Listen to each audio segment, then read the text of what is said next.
Նա եկավ դարերից ու գնաց հաղթական, դեպի դարերը նորից, դեպի վառվող ապագան։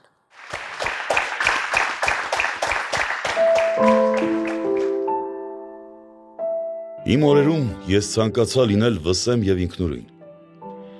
Իմ օրերում ես ցանկացա կյանքս զոհել դրա սիրուն։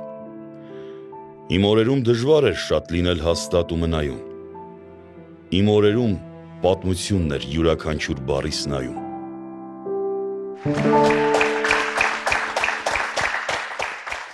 Իր ժամանակի մեջ, իր ժամանակից առաջ մեծն բանաստեղծ Եղիշե Չարենցին է նվիրված մեր այսօրվա հաղորդումը։ Իմ հյուրերն են այսօր Գոհար Չարենց, Արքմենիկ Նիկողոսյան, Ժաննա Մանուկյան, Հենրիկ Էդոյան։ Տիկին Գոհար, դուք նրան անձամբ չեք հանդիպել, ծանոթացել եք նրան իր տողերից, իր մասին հնչած պատմություններով, բայց նաև ասում եք, որ շատ բարի է եղել։ Այն չէ նշանակում առհասարակ լինել Չարենցի թոռնուհին։ Ամեն անգամ, երբ առիթ է լինում եւ ես պիտի խոսեմ Չարենցի մասին, նրա ընտանեկան հանգամանքներին անծանոթներին թվում է, որ ես հուշեր պիտի պատմեմ նրա մասին։ Բայց ցավոք սրտի պետք է հուսախաբ անեմ այդպիսիներին, որովհետև ես եւ նա, այսինքն մենք չենք ունեցել այդ դասական պապիկ թորնիկ հարաբերությունը եւ ես իսկապես նրան ճանաչել եմ իր ստեղծագործությունների, փաստաթղթերի, լուսանկարների, ժամանակակիցների հուշերի միջոցով։ Մայրս 2 տարեկան էր, երբ կորցրեց հորը, ուրեմն նա էլ, ինչպես ես, ծանոթացել է նրա ստեղծագործություններին եւ իսկապես Չարենցը շատ բարի է եղել։ Իհարկե շատերը գուցե կասկածեն դրանում, բայց ես կարող եմ մի փոքր դեպք պատմել, հենց մանկությունից մի անգամ մի աղջիկ, իրեն այսպես է հաղթանդամ աղջիկ, նրան ծեծում է եւ միջար բան է ասել, դե շատ սուր լեզու ուներ եւ ուսուցչուհին նրան պատժում է, ասում է կգնաս անկյուն կկանգնես եւ նախաճաշը չես ուտի։ Չարենցը շատ է նեղվում Եղիշեն այդ ժամանակ եւ թաքուն գնում է եւ իր նախաճաշը նրան է տալիս։ Ուզում եմ ասել, հենց փոքր տարիքից եւ գուցե մեր բոլոր ժառանգների մեջ հենց այդ գիծն է անցել բարությունը։ Եղել է, որ նա իր միակ զույգ կոշիկը նվիրել է նրա կարիքը ունեցողին։ Գիտեք, Չարենցի թոռնուհի լինելը շատ դժվար է, միևնույն ժամանակ շատ հեշտ։ Օրինակ առաջի անգամ այդ զգացողությունն ունեցա, երբ գնացի դպրոց 7 տարեկան էի,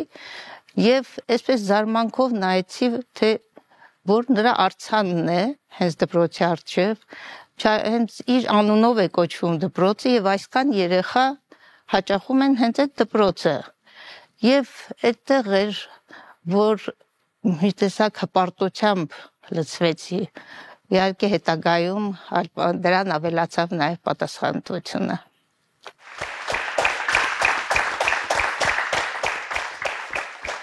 Հիշում եք ձեր առաջին հանդիպումը Չարենցի պոեզիայի հետ։ Ես շատ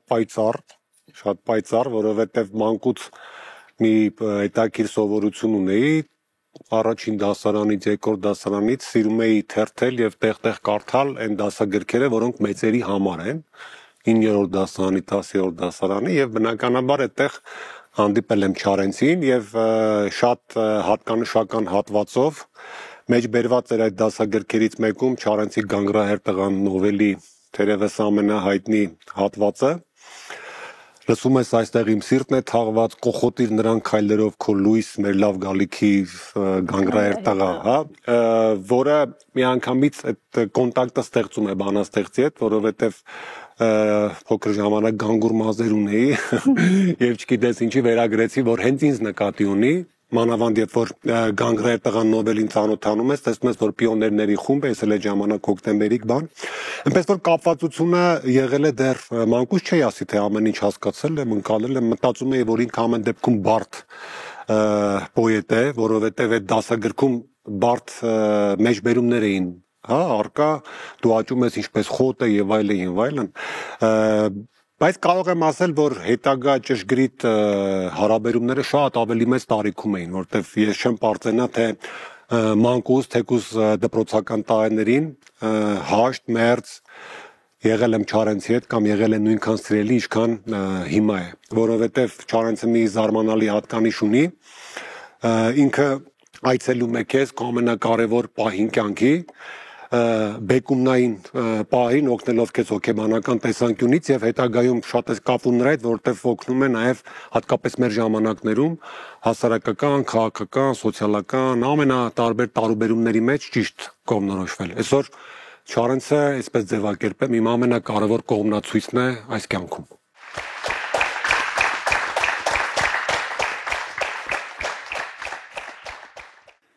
Իհարկե Եղիշե Չարենցի հետ հանդիպումը առաջին անգամ եղել է դպրոցական տարիքում եւ հատկապես ավագ դասարաններում, երբ անցնում էինք իր կյանքի գործունեության մասին եւ գիտենք, որ հայոց լեզվի եւ գրականության ուսուցիչները առհասարակ շատ առանձնահատուկ վերաբերմունք ունեն Չարենցի հանդեպ եւ իմ ուսուցիչն էլ բացառություն չէր, շատ խորությամբ էր ներկայացնում Չարենցի ժառանգությունը եւ հետագայում իհարկե նրա հետ ծանոթությունը եւ շարունակությունը իր հետ հարաբերություններ կառուցել եղան ուսանողական տարիներին եւ հետո արդեն մեծ պատասխանատվությամբ ստանձնեցի իր հիշատակը հավերժացնող տուն թանգարանը, որը այսօր ցանկացած հայի համար մի սրբավայր է։ Եվ թանգարանային ոլորտում լինելով ավելի քան 20 տարի եւ հետազոտելով թանգարանային միջավայրը եւ առհասարակ հուշային թանգարանները, պիտի նշեմ, որ Չարենցի տուն թանգարանը ունի առանձնահատուկ կարեւորություն մեր հանրության համար եւ շատ հուզիչ է, երբ ամեն տարի իր ծննդյան օրը այցելուները անկախ նախապատրաստելուց, անկախ որևէ քննարկումներ, հանդիպումների, այսպես պլանավորումներ ունենալուց իրենք պարտադիր գալիս են թանգարան, ունեն թանգարանում իրենց սիրելի անկյունները, որտեղ իրենց հարգանքի տուրքն են մատուցում, պարզապես մի վարդ դնելով եւ անպայման թեկուզ ինչ-որ մի անկյունում որևէ մի ստեղծագործություն արտասանելով իրենց հիշատակի հարգանքի տուրքն են մատուցում եւ այդպիսով փորձում են Չարենցի հետ հարաբերությունը պահպանել թանգարանի միջոցով։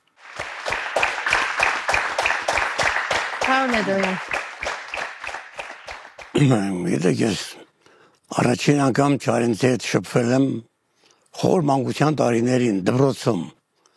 Առաջին գիրքը, որ հրատարակվեց Չարենցի 55 թվականին, 1955 թվականին, սև գիրքը, մեծ գիրքը, այդ գիրքը չէր ճարվում, ձեռք էր անցնում, ես այժմ 14-15 տարեկան է դպրոցում, լսել եմ անունը, միայն լսել, ես շատերը միայն լսել էին Չարենցի։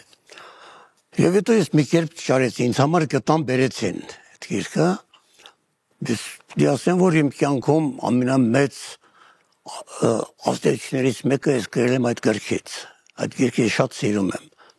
Չարենցի շատ ինչքան հրատարակություններ կան, չէ, բայց այդ գիրքը ինձ համար առանձնապես նշանակություն ունի, գիտեք, որ առաջին գիրքն է, որ ես հանդիպել եմ։ Չի ասի, որ դա լավագույն գիրքն է Չարենցի, որովհետև ընտրված գրքեր են 55 թիվներ դեռ սովետական բանը ընտրված են, բայց այդ գիրքը, գրքի հոտը, գրքի տեսքը, բանը գիտեք, ինձ միշտ ուղեկցել է այդ գիրքը, եւ ես ամբողջ իմ կյանքում ես զգացել եմ մի մարդու ներկայություն Չարենցը։ Իմ կոնկրետ պոեզիայով ինքը չի ազդել, շատ հետաքրքիր է, աշխատել եմ ինձ հեռու պահել, ցանից, որովհետև ներքուս ես տեսել եմ, որ մոտենալ Չարենցին չի կարելի դա, կարակի պես կվառի քեզ։ Եվ շատերը այդպես էլ եղել է, շատերը շփվել են եւ շատերը վառվել են, հա։ Ես աշխատել եմ միշտ հեռու պահել, բայց միշտ ես Չարենցով ապրել եմ, կարծում եմ նույնիսկ ամբողջ գիրք գրեցի, 500 էջանոց գիրք գրեցի Չարենցի մասին, Չարենցի պոետիկան, բան։ Ոնց որ իմ հոգու պարտքեզեցի տալ, էլի Չարենցին, հասկանում եք։ Դա մի մարդ է, որը ինձ օգնել է ապրել, օգնել է զարգանալ, օգնել է ճիշտ հասկանալ ինչ բան է գրականությունը, պոեզիան։ Պոեզիան հասկանալը հեշտ գործ չէ, գիտեք, շատ հեշտ է, շատ բան էլի բանաստեղծում եք, կարդում ես, բայց դա ամենադժվար գործերից է, ամենադժվար Հավանաբար արվեստի ամենաբարդ տեսակն է, գիտեք, պոեզիան, ամենաբարձ եւ ամենաբարդը պոեզիայով սկսվում է արվեստը եւ պոեզիայով ավարտվում արվեստը, հասկանում եք։ Դա համար պոեզիան շատ տարօրինակ բնավորություն ունի, հասկանում եք։ Մի կողմից ուզում ես որ հասկանաս, բայց մյուս կողմից էլ շատ հասկանալը վտանգավոր է, երբ որ շատ հասկանում են, բոլոր տեսակի դռները բացվում են, բոլոր տեսակի երևույթների դեմ։ Չարենցը ինձ մի հատ մակարդակ տվեց, որ այս մակարդակից ես չպետք է իջնեմ, էլի հասկանում եք, հա։ Եվ իմ գիտակցության մեջ դա մնացել։ Սևակը Չարենցի մասին գրել էր. Չարենցը մեր բանաստեղծության վերջին հեղափոխականն է, այսինքն նորարարը։ Եվ Չարենց ասելիս նախ եւ առաջ այս պիտի հասկանալ. երբեք չմոռանալու պայմանով։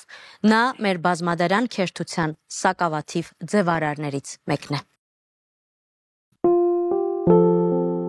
Նրա ստեղծագործությունը մի նոր դարաշրջան էր հայ գրական ասպարեզում։ Ըմբոստ ու հեղափոխական բանաստեղծի նկարագրած աշխարհը, ռիթմը, պատկերացումները, գույներն ու ստվերները նոր ու հետաքրքիր էին ընթերցողների համար։ Եղիշե Սողոմոնյանը ծնվել է 1897 թվականին Կարսում, վաճառական Աբգարի ընտանիքում։ Արևելյան Փոշոտ ու Դեղին մի քաղաք, անկյանք փողոցներ, Բերդ, Վարդանի կամուրջ, Առաքելոց եկեղեցի եւ 5 հարկանի պաշտոնական մի շենք, այսպես է գրողը ներկայացրել իր ծննդավայրը։ 15 տարեկան էր, երբ Թիֆլիսի Պատանի ալմանախում լույս տեսավ նրա առաջին ծաղիկները հես թեքվում են քամու օրորի տակին տողերով սկսվող բանաստեղծությունը, իսկ 1914 թվականին լույս տեսավ 3 երկ տխրադալուկ աղջկան խորագրով բանաստեղծությունների առաջին գիրքը։ Այստեղ առաջին անգամ հանդես եկավ Չարենց գրական ազգանվամբ։ Շուտով բանաստեղծի կյանքի ընթացքը փոխվեց, սկսվեց համաշխարհային պատերազմը, Պատանին հայտնվեց մեծ դեպքերի եւ արյունալի աղետների հորձանուտում։ 1915 թվականին զինվորագրվեց հայ կամավորական գնդերից մեկին եւ հասավ մինչեւ Վան։ Նրան, Կարսեցի Պատանուն, վիճակված էր հայրենիքի մահը տեսնելու եւ այն պատկերելու ծանրությունը։ Տեսածի, ապրածի եւ զգացածի յուրահատուկ արտահայտությունը դարձավ բանաստեղծի դանթեական առասպել պոեմը։ Հայրենիքին պիտանի լինելու մղումով 1919 թվականին ուսուցչությամբ է զբաղվում հեռավոր գյուղերից մեկում։ Հենց այս ընթացքում էլ նրա գործերին ծանոթանում է հանրային կրթության եւ արվեստների նախարար Նիկոլ Աղբալյանը, որն էլ հայ գրական ընկերության անդրանիկ նիստերից մեկը նվիրում է Չարենցի ստեղծագործությանը։ Նիստից հետո Չարենցը գալիս է Երևան, զբաղեցնում տարբեր պաշտոններ, գրում է շատ, կնոջ հետ մեկնում Մոսկվա, լրացնելու կրթության պակասը։ Այստեղ եւս շարունակում է ստեղծագործել։ Լույս է ընծայում իր երկերի երկհատոր ժողովածուն։ Չարենցն իր տեսածն ու ժամանակի խնդիրներն ամփոփում էր բանաստեղծություններում, իսկ իշխանությունն այս ամենում հակահեղափոխական միտումներ էր տեսնում։ 1936 թվականին ենթարկվում է տնային կալանքի, մեղադրվելով ահաբեկչության եւ ազգայնականության մեջ, հետո արդեն հայտնվում է բանտում, հակասովետական գործունեություն իրականացնելու մեղադրանքով։ Բանտում ամիսներ մնաց։ Տառապած մարմինը չդիմացավ հոգեկան եւ ֆիզիկական ծանր ճգնաժամին։ Բնությունը շռայլ էր նրա նկատմամբ, բախտը ժլատ։ Բնությունն օժտել էր անսահման տաղանդով, բախտը չէր սահմանել երջանկություն։ Նա աշխարհ էր եկել մահվան կնիքը ճակատին։ Հանճարեղ գրողի ստեղծագործությունն ունի բազմաթիվ շերտեր, եւ ամեն սերունդ յուրովի է թափանցում նրա տողերի մեջ եւ բացահայտում իր Չարենցին։ Տիկին Գոհար, գրելիս ինչ-որ հատուկ սովորություն ունեցել է առանձնանալու օրինակ, թե գրել է երբ եւ ինչպես պատահի, երբ հարմար է եղել իրեն։ Գրել է երբ պատահի։ Իհարկե նա արձագանքում էր բոլոր մեծ իրադարձություններին վարկենապես։ Երբ որ Կոմիտասը մահացավ, նա 3-4 օրվա մեջ գրեց նրան նվիրված պոեմ։ Այսինքն ինչ իրադարձություն որ լիներ, նա անմիջապես արձագանքում էր եւ շատ արագ գրում էր։ Հետագայում իհարկե շատ փոխում էր, ինքը տարբերակներ ունի, շատ տարբերակներ, նույն գործի հետագայում անդադ մշակում էր, աշխատում էր դրանց վրա, բայց առաջին արձագանքը հենց լինում էր վարկենական։ Բայց այդպես ինքը սիրում էր, ասում են, ծալապատիկ նստում էր թախտին, այդպես արևելյան հագուստներով միշտ հասակը գլխին, բայց ընդհանրապես սիրում էր միայնակ ստեղծագործել։ Հետաքրքիր է շատ, որ երիտասարդությունը հիմա շատ ուրիշ ձևով է սիրում Չարենցին։ Եվ ես մի փոքրիկ հարցում արեցի հաղորդմանը պատրաստվելիս ու շատ հետաքրքիր պատասխան ստացա։ Ինձ ասացին, ինձ մոտ այնպիսի զգացողություն է, որ Չարենցը ինձ հասկանում է։ Հա։ Լավ ձևակերպում է, բայց առաջին մտքի հետ մի քիչ համաձայն չեմ, որ այսօր ավելի լավ է հասկանում, հա, Չարենցին։ Չէ, սիրում է։ Սիրում Չարենցին, սիրել է գուցե, ընդհանրապես մենք Այդ առիթով կներեք մի բան ասեմ, մի անգամ այդպես շուկայում մի կանաչի ծախող ասել, ճիշտն ասած, ես իրան շատ եմ սիրում, բայց չեմ հասկանում։ Կամ շատ եմ սիրում, բայց ոչ մի տող չեմ կարդացել։ Ես կարծում եմ, որ մենք տասնամյակներով այդուհանդերձ խնդիր ենք ունեցել եւ այսօր էլ ունենք մերձենալու Չարենցի մեծությանը, հա։ Ընդհանրապես Չարենցը մի հետաքրքիր ֆենոմեն է այն առումով, որ շատ հաճախ գրել է քառակներ, բանաստեղծություններ նվիրված այլոց, բայց այսօր երբ որ արտասանում ենք այդ բանաստեղծությունները, քառակները, կարծես ինքն իր մասին գրած լինի, հա, օրինակ Թումայանի մասին խոսք ունի, ասում է նա մեծ էր ավելի, քան եղավ, բայց Չարենցին այլ կերպ եւ ավելի դիպուկ չես բնութագրի, քան այդ իր տողերն են, նա մեծ էր ավելի, քան եղավ։ Եվ մենք այդ մեծությանը հենց մերձենալու խնդիր ունենք։ Ցավոք տարիներ շարունակ, տասնամյակներ շարունակ մենք Չարենցին գիտենք առանձին եւ շատ հանրահայտ բանաստեղծություններով եւ ցավոք գերտասարդությունն էլ այսօր Չարենցին գիտի առանձին եւ շատ հանրահայտ բանաստեղծություններով։ Բայց Չարենցի ստեղծագործությունն այնքան բազմազան է, այնքան խոր, այնքան տարբերվող, այնքան ամեն պահի ուրիշ, որ իսկապես կարող է ահա այդ արտահայտության տեղիքը տալ, ամենից լավն է հասկանում ինձ, որովհետեւ Չարենցը հասկանում է բոլորին։ Հա, յուրաքանչյուր հայ մարդ եւ ոչ միայն հայ մարդ կարող է կարդալ Չարենցին եւ իսկապես տեսնի ինչքան խոր է ընկալել հենց իրեն, որովհետեւ այդ ամբողջ բազմազանությունը կա, այդ ամբողջ խորությունը կա, հա, Տիկին Գոհարն ասում է, որ վարքյանական էր նրա, հա, անդրադարձը ամենատարբեր երևույթներին, ես կշեշտեի, որ հատկապես դա վերաբերում է մեր երկրում մեր ժողովրդի հետ տեղ ունեցածին։ Չկա որևէ կարևոր իրադարձություն, որով անցած լինի մեր ժողովուրդը եւ Չարենցը դրա էպիկական անդրադարձը չունենա, հա, իր ստեղծագործության մեջ եւ դրանք շատ կարևոր դասեր կարող է լինել բոլորիս համար, հատկապես մեր օրերում։ Իսկ ինչ վերաբերում է նրան, որ երիտասարդները այսօր շատ սիրեն, ես կուզեի, որ Չարենցին շատ սիրեն, հատկապես իր 28-29 թվականից հետո ստեղծված գործերով, որովհետև դրանք իսկապես տագնապալի ծանր ժամանակներում ստեղծված գործեր են, որոնց արժեքը հենց այդ հանգամանքների թելադրանքով ավելի է մեծանում եւ կուզեի, որ շատ կարդան հատկապես Գիրք ճանապարհին, մեր գրականության մեծագույն եւ ամենից քիչ ընթերցված ու քիչ ընկալված գրքերից մեկը եւ հատկապես Չարենցի 34-36 թվականների ստեղծագործությունները, որտեղ դրանք հոգեբանորեն հատկապես շատ արձագանքողն են մեր օրերի տրամադրությունների եւ հոգեվիճակների եւ ես վստահ եմ, որ այն որոշակի հոգեբանական ճգնաժամը, որի մեջ ենք այսօր, կօգնի հանել նախ եւ առաջ Չարենցի այդ տեսակ ստեղծագործություններով։ Ես կուզեի, որ խոսեինք անպայման Պետրատում իր աշխատանքի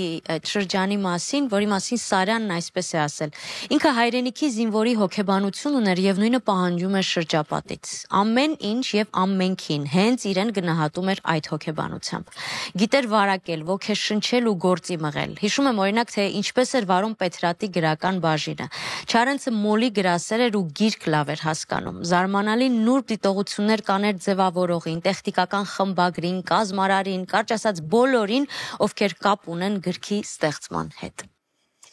Այո, Չարենցը Հայպեթրատում աշխատել է 1928-ից 35 թվականներին, 7 տարի եւ այդ ժամանակ համարվում էր հենց իր աշխատած ժամանակաշրջանը Հայպեթրատի ոսկե դարը։ Եվ այդ ընթացքում հրատարակվեցին բազմաթիվ գրքեր, որոնց խմբագիրն էր հենց Եղիշե Չարենցը, միևնույն ժամանակ նաեւ շատ արագությամբ աճեց նոտայատպությունը, որովհետեւ Չարենցը առանձնահատուկ վերաբերմունք ուներ հատկապես Կոմիտասի հանդեպ եւ երաժշտությունը եւս շատ լավ էր հասկանում եւ բնական է պիտի ինքը երաժշտությանը աջակցող այդ մեխանիզմները, որոնք են նոտաները, նոտաների տպագրությունը ավելի լավ հասկանար։ Եվ առհասարակ նաեւ այդ ժամանակ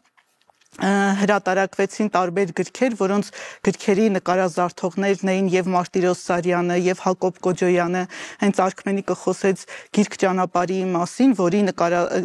շապիկի նկարազարդման հեղինակը միևնույն ժամանակ նաեւ գրքում էլի ներառված են տարբեր նկարազարդումներ, որոնց հեղինակը Հակոբ Կոջոյանն է։ Երկիրնայրին էլ իր կարծեմ հենց Սարյանն է։ Երկիրնայրին, այո, Մարտիրոս Սարյանն է նկարազարդել եւ Կոջոյանը իր հուշերում հետագայում պատմում է, թե Չարենցը ինչ մանրակրկտությամբ էր հետևում յուրաքանչյուր նկարազարդմանը, որովհետև ասում էր, որ պիտի նկարը խոսի բովանդակության մասին եւ պարտադիր պիտի նկարազարդողները անպայման ծանոթ լինեին բովանդակություններին։ Եվ այդ նույն մանրակրկտությամբ էլ Մարտիրոս Սարյանը հետագայում նկարազարդեց Չարենցի ամենահայտնի արձակներից մեկը՝ Երկիրնայրին։ Ես ուզում եմ անպայման հավելել Ժաննայի, որտեվ Չարենցի այդ շրջանի գործունեությունը Պետրատում դա մի բացառիկ բան է։ Մինչև հիմա նրա գրքերն են կարդում։ Այո, մինչև հիմա եւ տեսեք Չարենցը ամենայն, այսպես իրավացությամբ համարվում է Հայաստանում դեռևս գերազանցված հրատարակիչը։ Եվ ես ուզում եմ խոստովանել, կարծեմ այլ առիթներով էլ ասել եմ, երբ որ ես ինքս մտա հրատարակչական ոլորտ, իմ ուղեցույց Աստղը եղել է Եղիշե Չարենցը եւ իր հրատարակած գրքերը։ Ժաննան խոսեց մի քանի կարևոր դետալների մասին, բայց ինձ միշտ ապշեցրել է չունենալով մասնագիտական կրթություն պոլիգրաֆիայի ոլորտում միշտ նրբությամբ էր հասկանում այդ մարդը պոլիգրաֆիան եւ գումարած իր գեղագիտական ճաշակը եւ ամենակարևորը հոգատարությունը, որպեսզի մեր գրականությունը, մեր գրողները ունենան լավագույնը, որ այդ պահին ստեղծվել էր աշխարհում։ Տեսեք, ըստ ամենայնի նախքան Գիտությունների ազգային ակադեմիայի գրականության ինստիտուտի ստեղծումը Չարենցը մեզանում սկզբնավորեց մեր դասականների երկերի ըստ էության ակադեմիական հրատարակությունների ավանդույթը, ըստ էության Մեծարենցի, Թումանյանի, Վարուժանի, մյուսների երկերի հրատարակությունները իր օրոք էին։ Թարգմանությունների ահռելի շատությունը եւ ընդ որում Չարենցը խնդիր էր դրել, որ դրանք թարգմանվեն նաեւ բնագրից, եւ սա էլ մի կուլտուրա է, այսպես, մշակույթ է, որ Չարենցը ներդրեց, հետո մենք փորձում ենք հիմա դա լավագույնս վերականգնել։ Էլ չեմ ասում այդ գրքերի տպագրական որակի մասին, մի ապշելու բան կա, այնպիսի ֆորզացներ մասնագետները կհասկանան, որ ունեն Չարենցի ժամանակ տպագրված գրքերը, մենք դեռևս այսօր 2025 թվականին չեն կարողացել այդպիսի որակ ապահովել, գումարած դրան նաև են շատ ճկուն մտածողությունը, որ հիմնադրել էր նաև էժանագին մատենաշար գրքերի, որով գիրքը ըստ ամենայնի դառնում էր յուրաքանչյուր տան, յուրաքանչյուր ընթերցողի հարազատը, մատչելիության նաև տեսանկյունից, այնպես որ Չարենցն այդ առումով ուղղակի ֆենոմեն է, որի այդ շրջանի գործունեության ամեն դետալ պետք է այսպես ցուցակագրել, տալ Հայաստանում ոչ միայն հրատարակությամբ, հրատարակչական գործով, այլ ցանկացած գործով զբաղվող մարդկանց ուսանելու համար, թե ինչ պատասխանատվություն եւ հոգատարություն պետք է ունենա այն մարդը, որի ուսերին դրված է իր ժողովրդին հասարակության ինչ որ մի քայլով առաջ տանելու բեռ։ Եվ ընդհանրապես էլ կուզեի ասել, որ չկա ընդհանրապես մեր մշակույթին եւ մեզ առաջ տանելուն միտված որևէ ոլորտ, որտեղ Չարենցը իր ավանդը չունենա։ Ուղղակի ժամանակից առաջ։ Ու միշտ ընդհանրապես ապշելու մարդ է Եղիշե Չարենցը եւ մենք աշխարհի բախտավորագույն ժողովուրդներից ենք, որ ունենք Չարենցին եւ մնում է որ կարողանանք մեր շնորհակալությունը հայտնենք իրեն, մեր զարգանալով, մեր կրթվելով, մեր ուժեղանալով եւ իր տվածը իրեն այդպես կարողանանք վերադարձնել։ Պարոն Էդոյան, նա կարծես բաց նյարդի է նման Չարենցը։ Չարենցը մեզ համար նախ եւ առաջ բանաստեղծ է։ Անկախ այդ ամեն ինչից, դա բոլորը շատ կարևոր բաներ է, շատ։ Բայց նա մեծ պոետ է, հանճարեղ պոետ է։ Հանճարեղ պոետ, որը 100 տարի մեկ կարող է ծնվել կամ չծնվել, հասկանում եք։ Ես միշտ զարմացել եմ մի բանի վրա։ 1910-ական թվականները պատկերացրեք։ Կործանված ժողովուրդ, ջախջախված ժողովուրդ, սով, կոտորած, կռիվ, բան, հայտնի չի ինչ կլինի, ինչ չլինի, մեր մշակութային կյանքը հանգած։ 15 թվին Պորսայի բոլոր բանաստեղծները, մեծ բանաստեղծները զոհված։ Թոմայանը վերջին դարին համարյա չէր գրում։ Տերյանը 17-18 թվականին նա էլ համարյա չէր գրում։ Իսահակյանը գտնում էր արտասահմանում Այսինքն մի անապատ էր, մի ահավոր վայր եւ հանկարծ որտեղ կարծես Աստծո նվերը լիներ դա։ Գավառից գալիս է մի վտից տղա, մի երիտասարդ տղա եւ բոլորը դա այսպես լսում ամբողջ դատարկությունը, պատկերացնում եք զարմանալի բան է։ Ընդ որում ոչ մի վհատություն, ոչ մի ընկճվածություն, ոչ բան։ Գրում այնպեսի բաներ, որ զարմանալի բաներ, գրում է Աթիլան, տարերի խորքից, ծառնացած նորից, անցնում եմ ահա երկրի դաշտերում, նայում եմ դեպի հրդեհող հեռուն, տարերի խորքից, որտեղ ինչ դարեր, ինչ բաներ, դե շուրջը ինչ է կատարել։ Ինքը իմիջիայից հետո գրում եմ, դե ուզում ես երկդ լսեն, ժամանակի շունչը դարձիր։ Բայց հիմա եթե նայենք 10-ական թվականին Չարենցին նա որ ժամանակի շունչն է դարձել։ Եթե 10-ական թվականների շունչը դառնար, չպետք է դառնար, դա շունչ չկար։ Բայց հանկարծ գրում է Սոմա պոեմը, Սոմա զարմանալի բան։ Առանց գիտես գրված է պաթոսով, բայց պաթետիկա չկա մեջը, զարմանալի բան է։ Չկա պաթոս, փկուն, վերամբարձ որևէ բան չկա մեջը։ Բնական գետի պես հորդում է, ինչքան գրում այնքան մեծանում է բան։ 20-21 թվին գրում է ռադիոպոեմները Երևանում, որտեղ ոչ մի ռադիո էլ չկար։ Բայց պարզվում է, որ ամենամեծ ռադիոն Հայաստանում է եղել։ Ամենամեծ ռադիոն Հայաստանում է եղել, Չարենցի ռադիոն։ Այսինքն դա Չարենցը մի մարդ էր, որ ինքը ստեղծում էր իր ժամանակը։ Նա ժամանակի շունչը չէր արտահայտում։ Նա ստեղծել էր իր ժամանակը։ Նա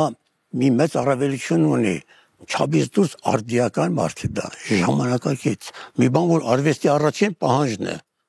Եթե գրականությունը պոեզիան ժամանակակից չի, դա իմաստ չունի դա։ Իմաստ չունի որևէ բան։ Իշխանում ես անցյալը կրկնի, հասկանում եք, անցյալ չի կարելի կրկնել։ Անդնար է կրկնել։ Ուրեմն պետք է ժամանակ արդիական լինել, մոդեռն պետք է լինել, մոդեռն բառը, չվախենանք այդ բառը։ Մոդեռն նշում է ժամանակակից։ Չարենցը ամենաժամանակակից պոետն էր։ Չարենցի ժամանակ մեր հայ գրականությունը եւ համաշխարհային գրականությունը հավասար են իրար։ Այդ հետո անկում ապրեց մեր։ Եվ 37 թվին ամեն ինչ կոտորվեց, սպանվեց բան, հանդես եկան արդեն գրողները բանաստեղծներ, որոնք տեղական բանաստեղծներ են, հասկանում եք։ Իսկ Չարենցը որ այդ համաշխարհային այդ մոդելը կարող է ստեղծել դա եւ ժամանակակից պոետ։ Նա ստեղծեց 20-րդ դարը։ Եվ Չարենցը մինչև հիմա էլ շատ արդիական է։ Օրինակ ով հայ ժողովուրդ, քո միակ փրկությունը քո հավաքական ուժի մեջ է։ Կարող ենք շատ հանգիստ օգտագործել։ Նա տվել է բանաձևը, ուրեմն պետք է միայն օգտագործել այն։ Չարենցի բաների բանաձև վերատվել։ Ամեն ինչ բոլոր մեծ բաները վերականգնության մեջ ավեստում ճիշտ ժամանակին եւ ճիշտ տեղում են ստեղծվում, հասկանում եք։ Եթե մի տարի ես կողմ գար արդեն սխալ կլինի, մի տարի առաջ չէր լինի։ Իր ժամանակին տեղը եւ ժամանակը պետք է լինի։ Եվ մի ժամանակից առաջ է եղել։ Դրա համար բոլոր ժամանակներից առաջ է նա։ Եվ ստեղծել է իր ժամանակը։ Հրանտ Մաթևոսյանը նրա մասին այսպես էր գրել. ինքն է Չարենցը, մարտիկը եւ արքան։ Մարդու հայրենիքի այս հարատև կռվի ոչ մի պահը չուրացած եւ ոչ մի մարտը չշրջանցած, արյուն տվող գահակալ բարձունքի հասած մարտիկը։ Նա իր մեջ խտացրել էր մեր ժողովրդի անցյալի ամբողջ մշակույթը եւ ինքն էլ այդ մասին շատ որոշակի գրել է։ Ինչ ունեցել է ժողովուրդը քո հնում անցյալում լուսավոր ու վեհ, ինչ ունի այսօր, ինչ ցնորք ու խոհ, ողջը հավաքել ու քեզ է տվել։ Տվել է, որ դու այդ ամենը այս օրերին խառնած խոր հավատքով լի պարզես գալիքի ցնորքին անհաս եւ ընդմիշտ մնաս մեծ ու սիրելի։ Սա Չարենցի ինքնաբնութագիրն է, կարելի ասել։ Մենք Չարենց ասելով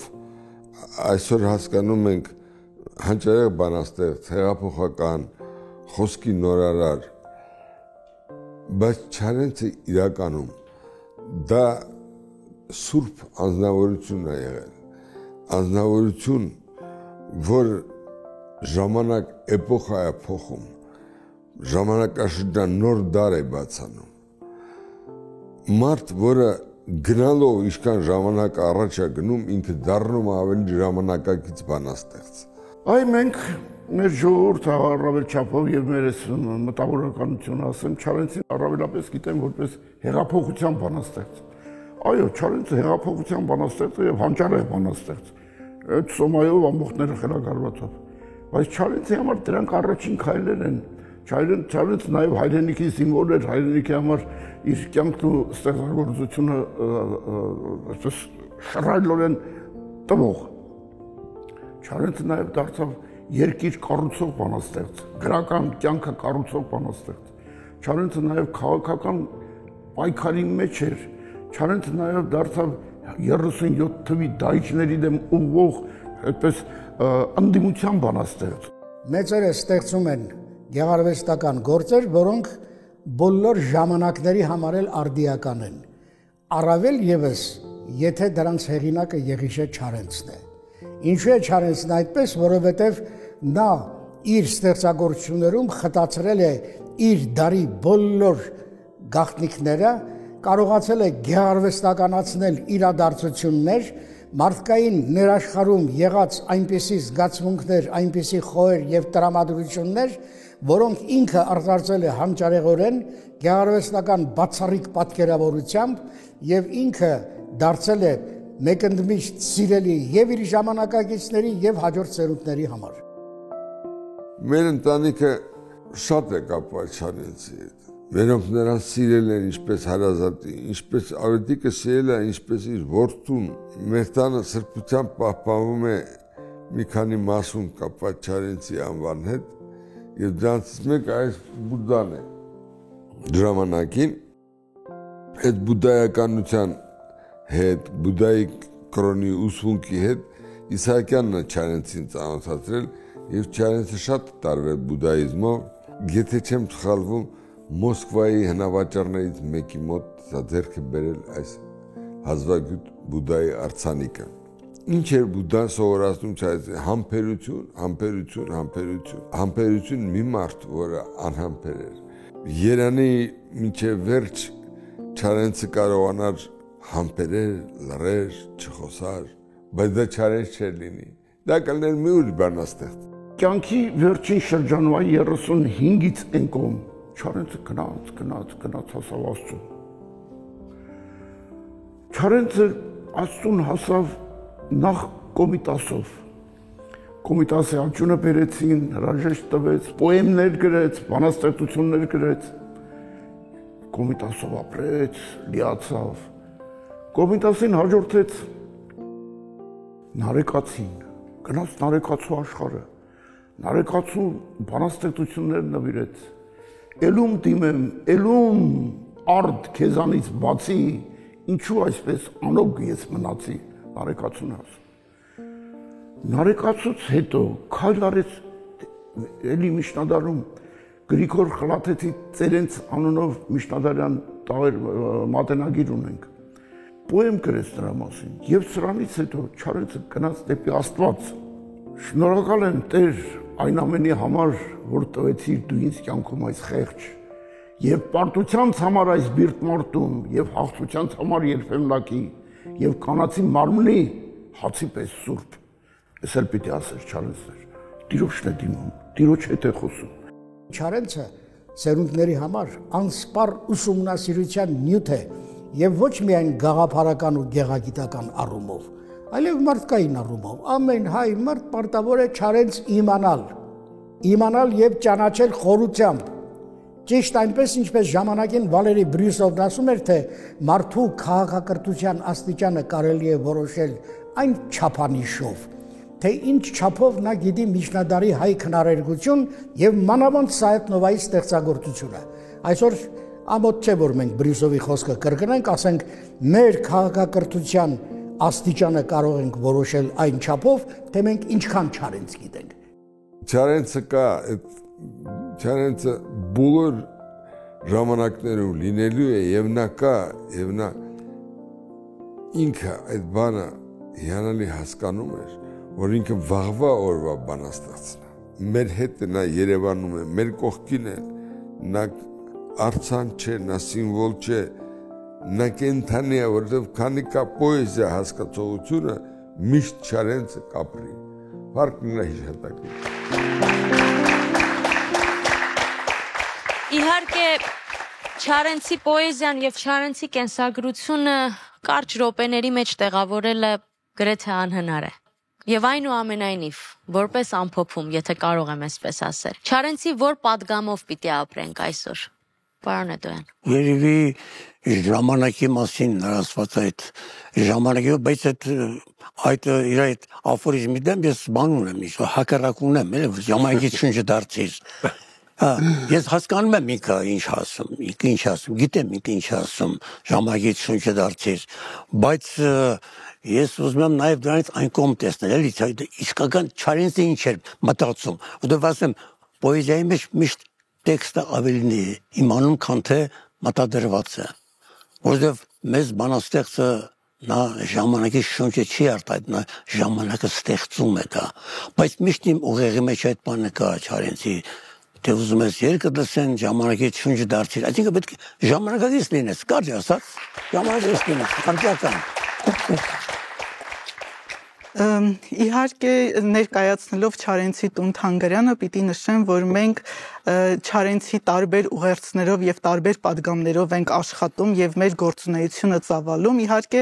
առաջին հենց տեղում այո, այդ թե ուզում ես երգդ լսեն ժամանակից շունչը դարձիր, որովհետեւ պիտի Թանգարանն էլ ժամանակին համահունչ իր գործունեությունը ծավալի եւ հետաքրքիր նորություններով ներկայանա մեր հանրությանը, որը հետաքրքիր կլինի հենց այս պահին տարբեր հետաքրքրություններ եւ նախասիրություններ ունեցող մարդկանց։ Բայց միևնույն ժամանակ կուզեմ մեջբերել երկիրն այրի ստեղծագործությունից մի հատված, որտեղ հստակ նշում է, որ օրը կգա եւ նորից կելնե կհառնե մշուշից նայիրյան ոգին։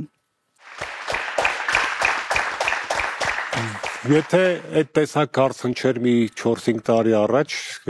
կարճ կարելի էր ասել, բայց արդեն 4-րդ տարին է զբաղվում եմ Եղիշե Չարենցի երկերի ակադեմիական նոր հրատարակության բնագրերի պատրաստմամբ, առաջին հատորը լույս է տեսել, ուսանք շատ շուտով երկրորդն էլ լույս կտեսնի, ու երբ որ այդ մակարդակի աշխատանքով ես արդեն խորանում Չարենցի ստեղծագործության մեջ, տեսնում ես, որ չկան կոնկրետ պատգամներ, կոնկրետ ինչ-որ տողեր, որոնք կարելի է շրջանառել եւ այլն։ Տեսնում ես, որ եթե ուզում ես առաջնորդվել այս կյանքում Չարենցի գծած, ստեղծած ժամանակով, Չարենցի խորհուրդներով, ապա պետք է ամեն օր խորամուխ լինես Չարենցի ստեղծագործության մեջ, ամեն օր, հա, եւ այդ ստեղծագործության ամենատարբեր շերտերը այնքան նոր բաներ են բացահայտում, այնքան նոր բաներ են բերում, անգամ բառընտրության Չարենցի ձևերը քեզ նոր վարքականon են թելադրում, այսպես ասած։ Այնուամենայնիվ, որպեսզի չհամարվի հարցից խուսանավում, ես միշտ էլ խորհուրդ եմ տվել կարդալ Չարենցի ամենաչքնաղ գործերից մեկը է, եւ մեզ համար շատ կարեւոր, որտեղ ըստ ամենայնի ամփոփված է այն վարքականոնը, որով պետք է ապրի հայ ժողովուրդը։ Դա Գիր ճանապարհի փառահեղագույն ժողովածուի տաղեր եւ խորհուրդներ բաժինն է։ 12 տաղ ու խորհուրդ, որոնք ըստ էության նաեւ այն հիմնասյուներն են, որոնց վրա որպես արժեհամակարգ, որպես վարք պետք է հենվի մեր ժողովուրդը համենայն դեպս ու հատկապես մեր օրերում եւ ապագա տարիներին։ 1937 թվականին Չարենցին բանտարկեցին, 4 ամիս անց նա մահացավ բանտի հիվանդանոցում, մի քանի ամիս անց բանտարկվեց նաեւ կինը Իզաբելլան եւ ակսորվեց։ Երկու զավակները, որ փացան, 5 տարեկան Արփենիկը եւ 2 տարեկան մայրս Անահիտը։ Չարենցը 40 տարեկան էր, երբ մահացավ եւ նա իր գիրք ճանապարհի վրա այսպիսի գրառում արեց, իր միակ օրինակի վրա իմ անգին բալիկներին, Արփիկին եւ Անահիտին, իրենց դժբախտ օրից, նայրյան պոետ Եղիշե Չարենցից։ Բայց ես ուզում եմ նրա մեկ այլ գրառում ասել, որ որպես պատգամ թողեց իր դուստրերին. Սիրիր հանճարը հայ, որ դարեր շարունակ մաքարել է, եւ իբրև իր փառքը վերջին քո հորն է լույս աշխարհ բերել։ Ու պետք է քայլել համար ապրելու հսկա տենչը բեր արած։ Այս պատգամով պիտի ապրենք ու արարենք իր անուշ Հայաստանում։ Շնորհակալ եմ։ Կհանդիպենք առաջին